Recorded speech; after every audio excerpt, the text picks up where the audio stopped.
உலகெங்கும் உள்ள Cosmo view நேயர்களுக்கு வணக்கம். நான் உங்கள் வித்யா கார்த்திக்.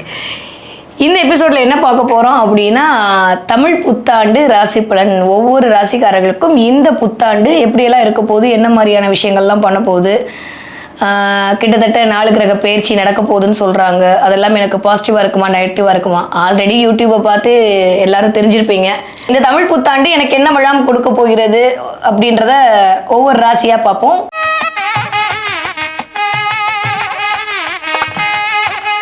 மற்றவர்கள் முன் வாழ்ந்து காட்ட வேண்டும் என்று துடித்து கொண்டிருக்கிற என் மனதிற்கினிய மீனராசி நேயர்களே, இந்த 2025வது வருட விசுவாசுவ வருடம் எனக்கு என்னவெல்லாம் கொடுக்க போகிறது, கிரகங்கள் என்ன மாதிரி என்னை ஆக்குபை பண்ண போகுது, எதன் ஆளுமைக்குள் நான் இயங்க போகிறேன், எப்படியெல்லாம் இருக்க போகிறது. ஜென்மச்சனி வருதுன்றாங்க. ஆனால் ஒரு பக்கம் எங்கள் ராசிநாதன் ரொம்ப நல்லவர், அவரோட வீட்டில் இந்த சனி வந்தாலும் நாங்கள் புனிதத்துவப்படுத்தி அனுப்பித்து விடுவோம் அப்படின்ற மாதிரி சொல்கிறாங்களே. அதனால் நான் எப்பயும் போல என் வேலையை பார்த்துக்கலாமா, இல்லை என்ன சொல்கிறீங்க ப்ரோ அப்படின்ற மாதிரி எல்லாருக்கிட்டையும் கேட்டுட்டு இருக்கக்கூடிய மீனம். அப்படின்னால என்னென்னா, பேச்சு அநியாய பேச்சு. ஒரு பக்கம் மீனம் பேசவே மாட்டாங்க, ஒரு பக்கம் மீனம் பேசிக்கிட்டே இருப்பாங்க. ஸோ கம்யூனிகேஷன் அப்படின்ற இதை எப்பயுமே கன்வே பண்ணிகிட்டே இருக்கக்கூடிய ஒரு ஆள் யார் அப்படின்னா மீனம். ஏன்னா வாத்தியார் தான் குரு. என்ன மாதிரியே எல்லாரும் நல்லா இருக்கணும்னு நினைக்கக்கூடிய ஒரு ஆட்கள் எல்லாருமே மீனராசியை சேர்ந்த ஆட்களாகத்தான் இருப்பார்கள். அப்படிப்பட்ட மீனராசிக்காரர்களுக்கு இந்த 2025வது வருட புத்தாண்டு என்னவெல்லாம் கொடுக்க போகுது அப்படின்னு சொல்லி பார்த்தா எல்லாமே கொடுக்க போகுது. ஒரு விஷயம் நல்லா தெரிஞ்சுக்கோங்க. நீங்கள் ஒரு ஹிஸ்ட்ரி எடுத்து பார்த்தீங்க அப்படின்னா, ஜெயித்தவர்கள் எல்லாருமே 7.5 சனிலையும் அஷ்டம சனிலையும் ஜெயித்தவங்களாக தான் இருப்பாங்க. அதனால் 7.5 சனியை கண்டு எதற்காகவும் பயப்பட வேண்டிய அவசியமே கிடையாது. நிறைய மீனராசிக்காரர்களுக்கு இந்த தடவை பணம் கிடைக்க போகுது, ப்ரமோஷன் கிடைக்க போகுது, பெயர் கிடைக்க போகுது. என்ன மேடம் சொல்கிறீங்கன்னா, நிறைய பேருக்கு எனக்கு தெரிஞ்சு ஜனவரி பிப்ரவரிலாம் ப்ரமோஷன் வாங்கியாச்சு.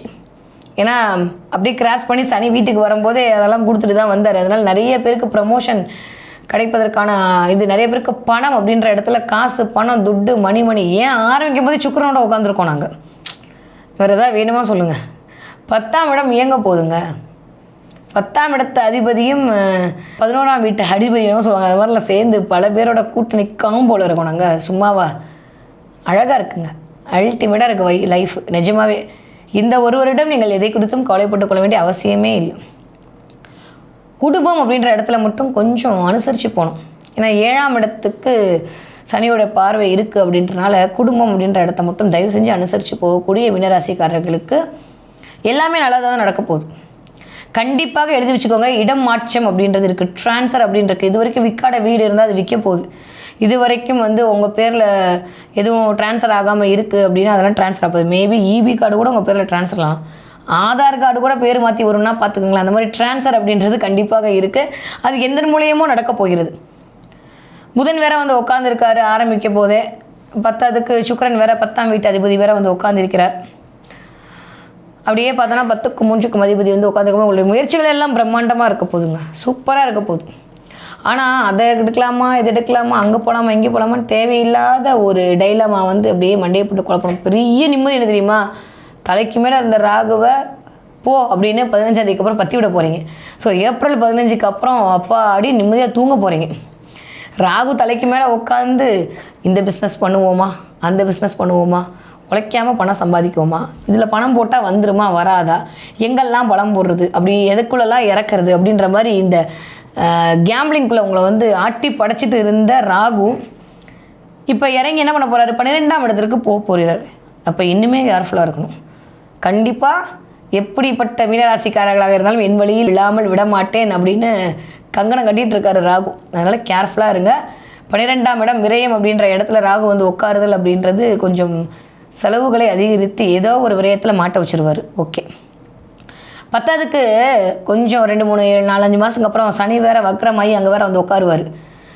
அப்போ ராகு சனி சேர்க்கையெல்லாம் வரும்போது இன்னுமே திரும்ப 12ஆம் இடம் மாதிரி ஆக்டிவேட் ஆக ஆரம்பிக்கும். அதனால் கண்டிப்பாக உழைக்காமல் சம்பாதிக்க வேண்டும் என்று யாராவது சொன்னார்களே ஆனால் தயவு செஞ்சு மீனராசி நண்பர்களே மண்டையில் ஏற்றிக்காதீங்க. நிறைய பேரோட இன்ஃப்ளூயன்ஸுக்கு ஆளாக போகிறீங்க. யார் நல்லவங்க யார் கெட்டவங்கன்ற முகத்திரையை கிழித்து உங்களுக்கு உலகம் காட்டப் போகிறது. இப்போ காட்டாட்டி எப்போ காட்டுறது? ஜென்மத்திற்குள் சனி இருப்பதனால் 2 விஷயங்க. சனி ரொம்ப மோசம்லாம் இல்லைங்கடைங்க.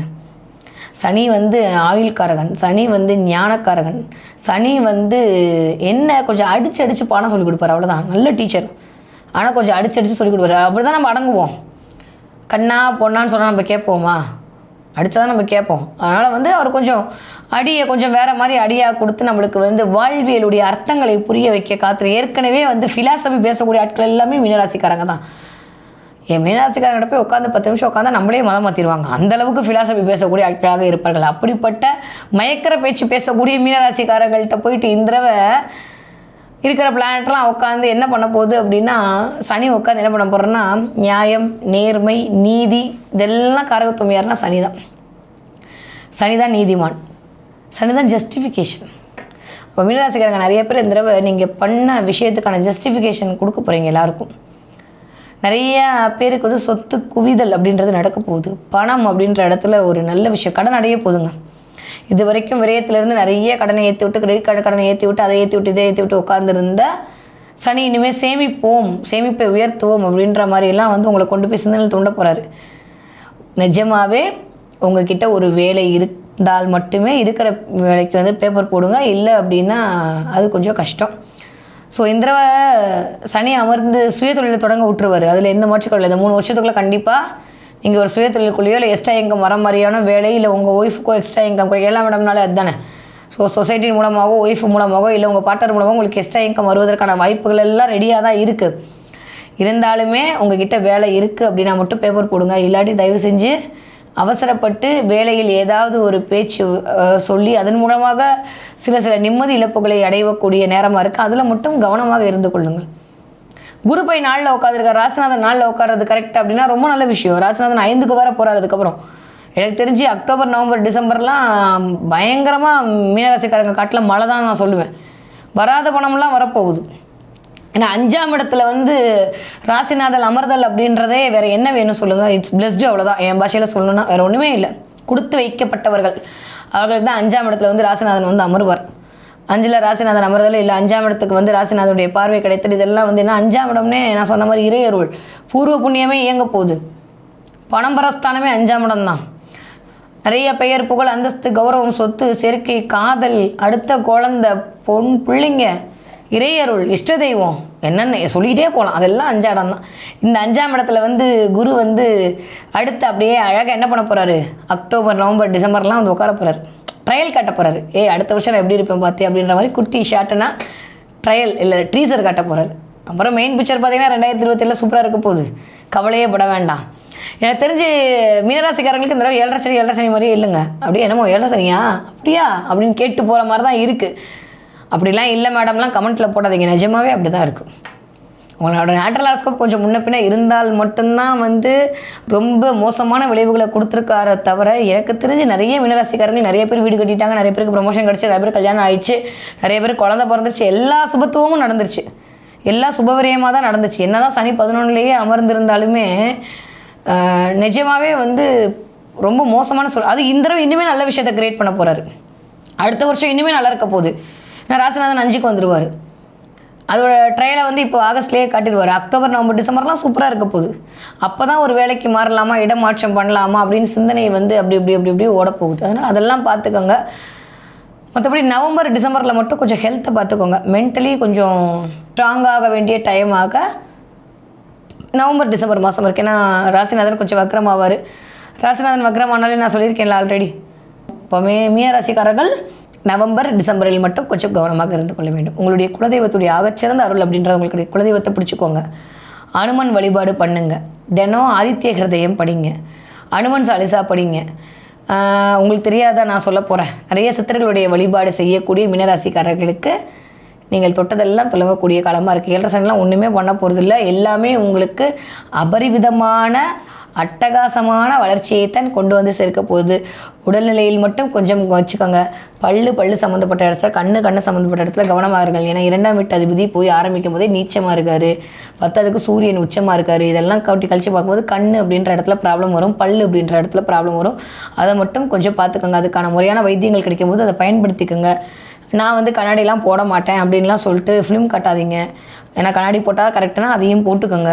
இந்த மாதிரி வந்து தேவைப்படுகிற விஷயத்தை கரெக்டாக சரியாக அடமுடிக்காமல் எடுத்துக்கொள்ளக்கூடிய மீனராசிக்காரர்களுக்கு இந்த விசுவாச வருடம் கண்டிப்பாக விசுவாசமாக இருக்கும். கவலைப்படுறதுக்கெலாம் ஒன்றுமே சூப்பராக இருக்குது. ஓகே, என்ன கலர் எனக்கு ஃபேவராக இருக்கும் அப்படின்னு சொல்லி பார்த்தீங்கன்னா எல்லோ கலர் அல்டிமேட்டான ஃபேவரை கண்டிப்பாக கொடுக்கும். ப்ளஸ் வந்து ஸ்கை ப்ளூ கலர், க்ரீன் கலர்லாம் எல்லா கலருமே இந்த உங்களுக்கு ஃபேவராக இருக்குது. ஸோ உங்களுக்கு என்ன கலர் பிடிக்குதோ அதை போட்டுக்கோங்க. எஸ்பெஷலி கொஞ்சம் எல்லோவையும் கொஞ்சம் ஸ்கை ப்ளூவையும் பயன்படுத்துனீங்க அப்படின்னா உங்களுக்கு மிகச்சிறந்த ஃபேவரை கொண்டு வந்து கொடுக்கும். ஓகே, என்ன கலர்? நிறைய 111 பார்ப்பீங்களோ? எனக்கு அப்படி தான் தோணுது. பார்த்தீங்கன்னா எனக்கு கமெண்ட்டில் சொல்லுங்கள். நிறைய மீனராசிக்காரர்கள் இந்த 111 பார்ப்பதற்கான, 555 பார்ப்பதற்கான, ஏஞ்சல் நம்பர் பார்க்கறதுக்கான டைம் பீரியடெல்லாம் இருக்குது. அந்த எண்கள் உங்களை அழகான மாயாஜாலத்துக்குள் இயக்கி உங்களுடைய மனதை சரி செய்யக்கூடிய வகையில் அருள் பாவிப்பதற்கு தயாராக இருக்கிறது. ஓகே, இந்த மாதிரி வழிபாடுகள் பண்ணுங்கள். சித்தர்களுடைய கோயிலுக்கெல்லாம் போயிட்டு வாங்க.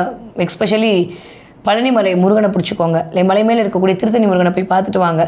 இதெல்லாம் பண்ணக்கூடிய மீனராசிக்காரர்களுக்கு, இல்லை மலை மேல் இருக்கக்கூடிய கடவுள் மலையை ஒருத்தர் ஏறிட்டு இறங்கிட்டு வந்தீங்கன்னா அதெல்லாம் உங்களுக்கு நல்ல ஒரு கைக்கு கொடுக்கக்கூடிய டைம் பீரியடாக இருக்குது. ஸோ இந்த ஒரு வருடம் மீனராசிக்காரர்களுக்கு மகத்தான காலமாகத்தான் கண்டிப்பாக இருக்க போகிறது.